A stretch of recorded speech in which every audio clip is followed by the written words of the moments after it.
சப்பாத்தி, பூரி, பரோட்டான்னு எல்லாத்தோடையும் சாப்பிட்ற மாதிரி ஒரு சூப்பரான பீன்ஸ் குருமா எப்படி செய்யலாங்கிறத இந்த வீடியோவில் நாம் பார்க்க போகிறோம். Hi friends, welcome to 90s Chana channel. என்னோடய சேனலை ஃபஸ்ட் டைம் பார்க்குறவங்க சப்ஸ்கிரைப் பண்ணிவிட்டு பக்கத்தில் இருக்கிற பெல் பட்டன் அழுத்திக்கோங்க. ஃபஸ்ட்டு ஒரு மிக்ஸி ஜார் எடுத்து அதில் தேவையான சில பொருட்களை அரைச்சி எடுத்துக்கலாம். அதுக்கு ஃபஸ்ட்டு நான் இப்போது அரை கப் அளவு துருவன தேங்காய் சேர்த்துருக்கேன். இந்த ஸ்பூனில் 7 ஸ்பூன் அளவு இருக்கும். இப்போ இது கூடவே ஒரு சின்ன துண்டு பட்டை சேர்த்துக்கலாம். கூடவே ஒரு சின்ன கிராம்பு சேர்த்துக்கலாம். கூடவே 2 ஏலக்காய் சேர்த்துக்கலாம். கொஞ்சம் இந்த மாதிரி ஒரு சின்ன ஸ்பூனில் 1 ஸ்பூன் அளவு சீரகம் சேர்த்துக்கலாம். 1 ஸ்பூன் அளவு சோம்பு சேர்த்துக்கலாம். ஒரு 10-15 போல் மட்டும் மிளகு சேர்த்துக்கலாம். ஒரு 6 சின்ன வெங்காயம் தோல் நீக்கி எடுத்து வச்சுருக்கேன், அதையும் சேர்த்துக்கலாம். ஒரு அரை ஸ்பூன் அளவுக்கு கசகசா சேர்த்துக்கலாம். ஒரு 8 போல் முந்திரி பருப்பு சேர்த்துக்கலாம். இதிலையே 1 ஸ்பூன் அளவு மல்லித்தூள் சேர்த்துக்கலாம். 1/4 ஸ்பூனுக்கு கொஞ்சம் கம்மியாகவே மஞ்சள் தூள் சேர்த்துக்கலாம். கலருக்காக 2 காஷ்மீரி வத்தல் சேர்த்துக்கலாம். இந்த காஷ்மீரி வத்தல் காரம் இருக்காது, கலருக்காக மட்டும்தான் சேர்த்துருக்கோம். இது தேவையில்லைன்னு நினச்சிங்கன்னா ஸ்கிப் பண்ணிடலாம். இப்போ இதில் காரத்துக்காக 2 காஞ்ச மிளகாய் சேர்த்துக்கலாம். உங்களுக்கு காரம் எவ்வளவு தேவையோ அதுக்கேற்ற மாதிரி காஞ்ச மிளகாய் சேர்த்துக்கோங்க. இப்போ இதை அரைக்கிறதுக்கு தேவையான அளவு தண்ணி சேர்த்து நல்லா மையாக அரைச்சி எடுத்துகிட்டு வந்துடலாம். நான் இப்போது ஒரு அரை டம்ளர் அளவு தண்ணி சேர்த்து இந்த மாதிரி நல்லா அரைச்சி எடுத்துகிட்டு வந்துட்டேன். இந்த மாதிரி நல்லா அரைச்சி எடுத்துகிட்டு வந்ததுக்கப்புறமா நாம் குருமா செய்ய ஆரம்பிச்சிடலாம். அதுக்கு ஸ்டவ் ஆன் பண்ணி அடுப்பில் ஒரு குக்கர் வச்சுக்கலாம். அதில் ஒரு 2 ஸ்பூன் அளவுக்கு எண்ணெய் ஊற்றிக்கலாம். எண்ணெய் சூடானதும் ஒரு பிரியாணி இலை, சின்ன நட்சத்திர சோம்பு, ஒரு துண்டு பட்டை, கொஞ்சமாக கல்பாசி சேர்த்துக்கலாம். சேர்த்துட்டு ரொம்ப நேரம் அப்படியே விட்டுற வேண்டாம். உடனே நம்ம கட் பண்ணி வச்சுருக்கிற வெங்காயத்தை சேர்த்துக்கலாம். நான் ஒரு மீடியம் சைஸ் வெங்காயத்தை இந்த மாதிரி நீளமாக கட் பண்ணி வச்சுருக்கிறேன், அதை சேர்த்துக்கலாம். இப்போ வெங்காயம் நல்லா கலர் சேஞ்ச் ஆகி வரத்தண்டியும் நல்லா வதக்கிக்கலாம். இந்தளவு வெங்காயம் நல்லா கொஞ்சம் கலர் சேஞ்ச் ஆகி வதங்கினதுக்கப்புறமா இதில் 1 ஸ்பூன் ஃபுல்லாக இஞ்சி பூண்டு பேஸ்ட்டு சேர்த்துக்கலாம்.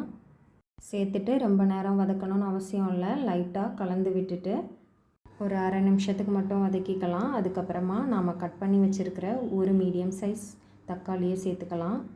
நான் இன்றைக்கி ஒரு மீடியம் சைஸ் தக்காளி எடுத்து அதை நீளமாக கட் பண்ணி வச்சுருக்கேன், அதையும் சேர்த்துக்கலாம்.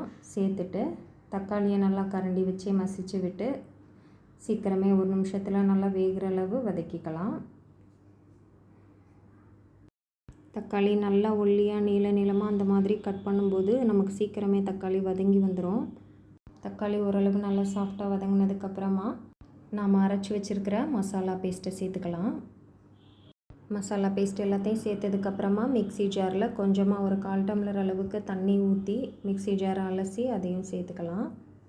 இப்போ நம்ம எல்லா பொருட்களையும் அப்படியே சேர்த்து அரைச்சிருக்கிறதுனால இதை ஒரு நிமிஷத்துக்கு நல்லா வதக்கிக்கலாம். ஹை ஃப்ளேம்லேயே வச்சு அடி பிடிச்சிடாமல் கரண்டி வச்சு நல்லா மிக்ஸ் பண்ணி விட்டு ஒரு நிமிஷத்துக்கு மட்டும் வதக்கிக்கலாம். இந்த குருமாவுக்கு தேவையான அளவு உப்பு இப்போவே சேர்த்துக்கலாம். நான் இப்போ ஒரு அரை ஸ்பூன் அளவு கல் உப்பு சேர்த்துருக்கேன். சேர்த்து கலந்து விட்டுட்டு வதக்கிக்கலாம். இந்தளவு 1 நிமிஷத்துக்கு நல்லா வதக்குனதுக்கப்புறமா நம்ம கட் பண்ணி வச்சுருக்கிற 1 கப் பீன்ஸை சேர்த்துக்கலாம். பீன்ஸை ரொம்ப சின்னதாக கட் பண்ணாமல் இந்த மாதிரி கொஞ்சம் நீளமாக கட் பண்ணி வச்சுருக்கிறேன், இதை சேர்த்துக்கலாம். சேர்த்துட்டு இந்த மசாலோடு சேர்த்து நல்லா கலந்து விட்டுடலாம். இந்தளவு நல்லா மசாலோடு சேர்த்து பீன்ஸை கலந்ததுக்கப்புறமா இந்த குருமாவுக்கு தேவையான அளவு தண்ணி சேர்த்துக்கலாம். நான் இப்போது ஒரு 2 டம்ளர் அளவு தண்ணி சேர்த்துருக்கேன். இந்த குருமா ரொம்ப தண்ணியாகவும் இல்லாமல் ரொம்ப திக்காகவும் இல்லாமல் கரெக்டான கன்சிஸ்டன்சியில் இருக்கும். உங்களுக்கு குருமா எந்த கன்சிஸ்டன்சியில் தேவையோ அதுக்கேற்ற மாதிரி தண்ணி சேர்த்துக்கோங்க. ஃபஸ்ட்டு 1 டம்ளர் அளவு தண்ணி சேர்த்து நல்லா கலந்து விட்டுட்டு அதுக்கப்புறமா தேவைக்கேற்ப தண்ணி சேர்த்துக்கலாம். மொத்தமாக நான் இப்போது 2 டம்ளர் அளவு தண்ணி சேர்த்துருக்கேன். சேர்த்துட்டு நல்லா கலந்து விட்டுட்டு இது லைட்டாக கொதித்து வரட்டும். இந்த அளவு லைட்டாக கொதிக்க ஆரம்பித்ததுக்கப்புறமா இதில் ஒரு 7-8 புதினா இலைகள் கட் பண்ணிவிட்டு சேர்த்துருக்கேன். கொஞ்சமாக கருவேப்பிலை கட் பண்ணிவிட்டு சேர்த்துருக்கேன். கொஞ்சமாக கொத்தமல்லி இலை கட் பண்ணிவிட்டு சேர்த்துக்கலாம். இப்போ இதை எல்லாத்தையும் நல்லா கலந்து விட்டுட்டு குக்கர் மூடி போட்டு ஒரே ஒரு விசில் மட்டும் வச்சு வேக வச்சு எடுத்துக்கலாம். இப்போ ஒரு விசில் வச்சு ப்ரெஷர் ரிலீஸ் ஆனதுக்கப்புறமா குக்கர் ஓப்பன் பண்ணிக்கலாம். இப்போ நம்ம திரும்ப ஒரு நிமிஷத்துக்கு ஸ்டவ் ஆன் பண்ணிக்கலாம். ஆன் பண்ணி கொஞ்சம் நேரம் கொதிக்க விட்டுடலாம். இப்போ இதை எல்லாத்தையும் நல்லா மிக்ஸ் பண்ணி விட்டுடலாம். ஒரு நிமிஷத்துக்கு மட்டும் நல்லா கொதிக்கட்டும். இப்போ நமக்கு பீன்ஸ் நல்லா உடஞ்சிராமல் கரெக்டான பக்குவத்தில் வெந்து வந்திருக்கு. ஒரு விசிலுக்கு மேலே வச்சிட வேண்டாம். இப்போ இதை நல்லா கலந்து விட்டுட்டு உப்பு போதுமான்னு செக் பண்ணிவிட்டு உப்பு தேவைன்னா சேர்த்துக்கலாம். அப்புறமா கொஞ்சமாக நறுக்கிய கொத்தமல்லி இலைகளை சேர்த்துட்டு அடுப்பை ஆஃப் பண்ணிக்கலாம்.